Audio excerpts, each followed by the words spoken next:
السلام عليكم ورحمة الله وبركاته. اللهم صل وسلم وبارك على سيدنا محمد عليه أفضل الصلاة والسلام. ده قبل ما أبدأ معاكم الفيديو، لو أول مرة تشوفي القناة ياريت تنزلي تحت على كلمة اشتراك تضغطي عليها وتضغطي على كلمة الكل عشان كل ما انزل فيديو كده يوصلك إشعار وتشوفينا كده على طول. طبعا متنسيش من اللايك وكومنت حلو منك، شجعوني كده باللايكات والكومنتات عشان ننزل كل يوم فيديو مع بعضينا. الفيديو بتاع النهارده يا بنات كده هنعمل مع بعض كده غدا بسيط كده. احنا بنحاول ان احنا نقتصد يعني في الاكلات بتاعتنا، عشان زي ما احنا عارفين الغلا والظروف اللي بنمر بيها كلنا، مش حد معين بس. فاحنا بنحاول ان احنا نعمل اكلة حلوة وفي نفس الوقت ما تكونش مكلفة. فهنعمل النهاردة، هعمل معاكم كفتة رز بس بالفراخ. هنا كده كان معايا كده صدر فرخة، جبته كده خليته، وبعد ما خليته قطعته مكعبات صغيرة زي ما انتم ما شايفين كده. قطعته مكعبات صغيرة عشان تساعدني في الفرم في الكبة، عشان انا هعملها على الكبة عندي في البيت. وجبت هنا كده كوباية من الرز، كوباية العصير العادية الموجودة عندنا في كل بيت. غسلت كوباية الرز ديت وسبتها لحد ما صفت، وبعد ما صفت جبت كده صينية وفردت كده ايه الرز عليه لحد ما نشف خالص. بعد ما نشف جبت المطحنة بتاعت التوابل، وبدأت ان انا اطحن الرز اللي معايا، كوباية الرز اللي معايا. طبعا هي مش هتنعم خالص، يعني الرز مش هيبقى زي دي كده، لا، هيبقى فيه سنة كده ايه، هيكون خشن سنة، بس هيكون تمام وزي الفل. ومعايا هنا كده بصلايه، بصلايه كده وسط مش كبيره، ومعايا كام فص من التوم، ومعايا نص ربطة كزبرة ونص ربطة شبت، ومعايا التوابل، ملح وبابريكا وفلفل وكمون وكزبرة ناشفة.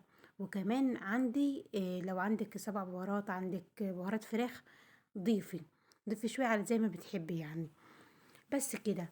وكمان الخضار انا مش مكتره كميه الخضار عشان خاطر انا عايزه الطعم، وفي نفس الوقت مش عايزه البصل والخضار يكون كتير معايا عشان خاطر ما يعملش ميه. ان عمل ميه بيخلي الكفته بتاعتك تفك منك. بس كده.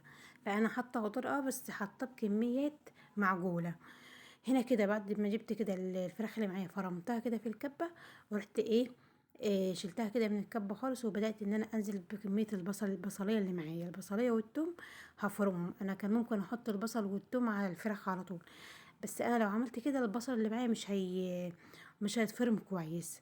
وكمان الثوم لما الثوم يعني قديم وكده، فبياخد وقت عقبال ما يتفرم. فانا طلعت الفراخ في طبق، وبدات ان انا فرمت البصل والثوم مع بعض، وبعد كده نزلت بكميه الخضار اللي معايا.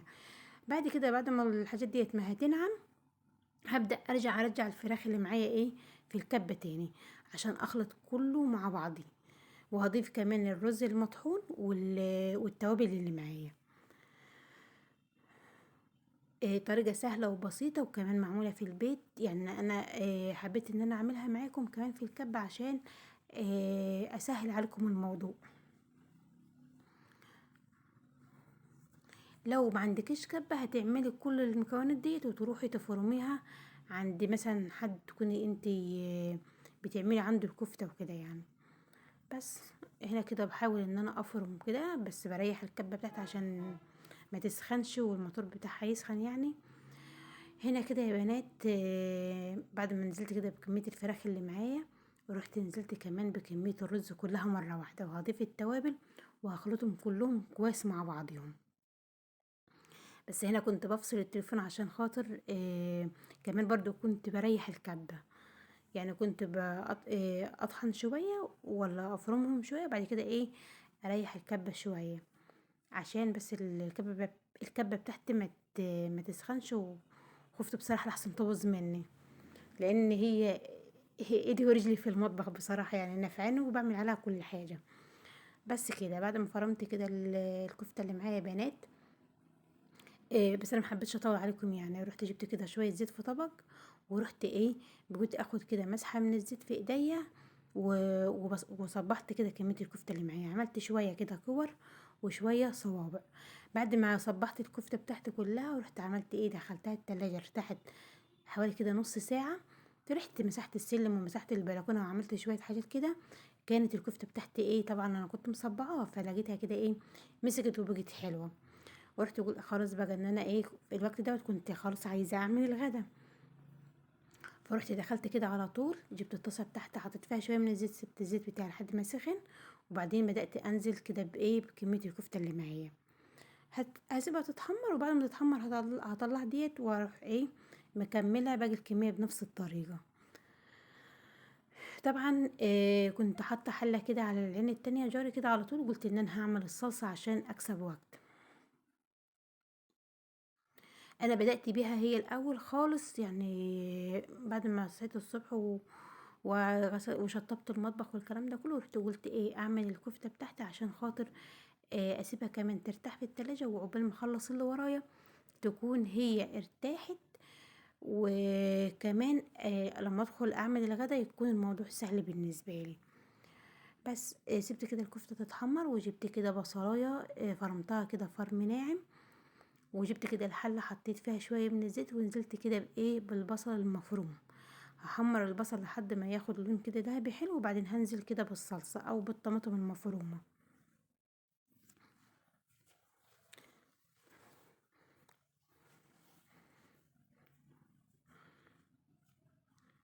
ادي كده يا بنات، هنا الكفتة بدأت خلاص اتحمرت بالشكل اللي انتوا شايفينه ده.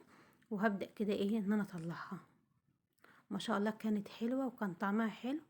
والله العظيم ما تفرجيها خالص عن اللي هي باللحمة، يعني ما تحسيش اصلا ان هي فراخ اصلا، يعني اللي لولا يعني انا قلت لادهم ان هي كفتة فراخ، ما كانش مصدق بصراحة، بيقول لي عدها انا حاسس ان هي لحمة اصلا مش فراخ.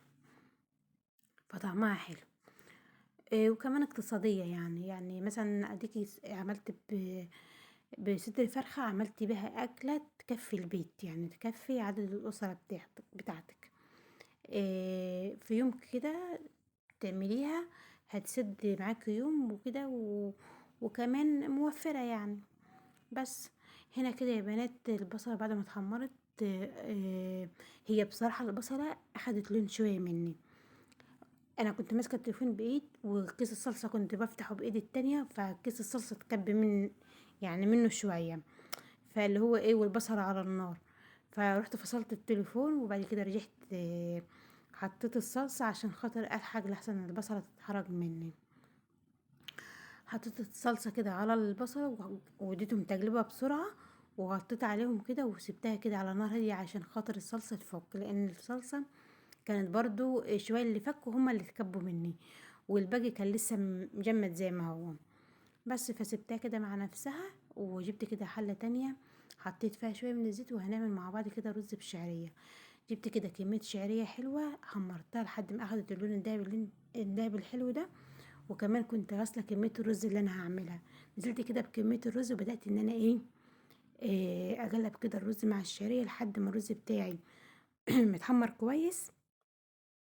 وهضيف له كده الملح ومكعب المرقة، وكمان كنت بغلي مية عشان خاطر انا ما عندوش شوربة، يعني ما كنتش عنده شوربة بعمل بغلي مثلا شوية مية وبمكعب مرقة ورز. والله العظيم بيكون طعمه حلو، برضو بيكون طعمه حلو وبيأدي الغرض، يعني مش لازم ان هو يكون في شوربة اصلا يعني.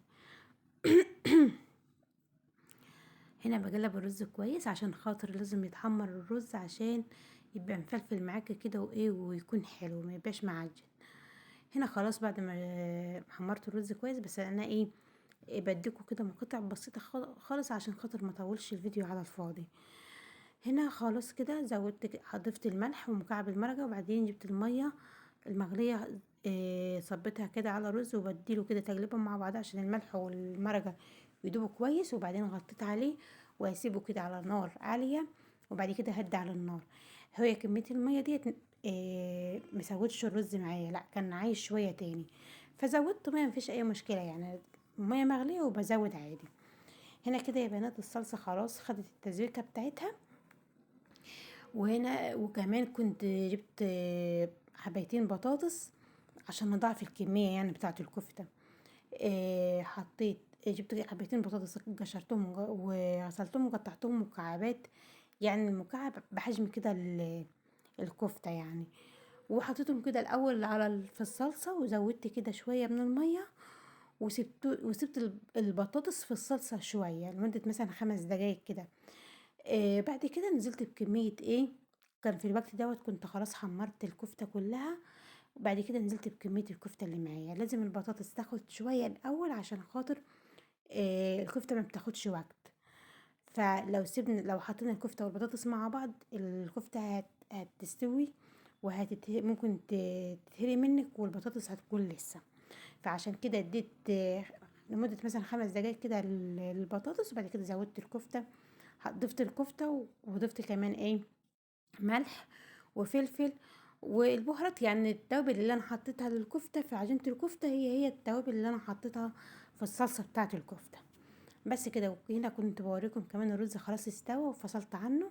وادي كده الغدا يا بنات، الغدا الاقتصادي اللي هو عملنا من صدر فرخة، عملنا أكلة محترمة يعني. ما شاء الله الأكلة حلوة. وهنا كده كنت غرفت الأكل عشان آه كنا هنتغدى يعني. بس الوقت ده أنا بتغدى فيه أنا وأدهم، بس عشان خاطر أدهم بيرجع من المدرسة بيكون عايز ياكل، بيكون جعان يعني وكده. فاول ما بيرجع من المدرسه بنتغدى انا وهو كده على طول. بس كده. فانا كنت هنا غرفه الاكل على جديه انا وادهم. وهنا كده حبيت ان انا اعمل شكل يعني. فجبت كده عندي طبق بوله كده، ورحت ايه، عملت بيه كده الرز كده عشان خاطر يكون شكله حلو يعني، شكله يفتح النفس. بس. وكانت اكله حلوه وجميله وما شاء الله يعني كده ايه، قضت معانا اليوم. وكمان والله العظيم في تاني يمكن يكفي بكره.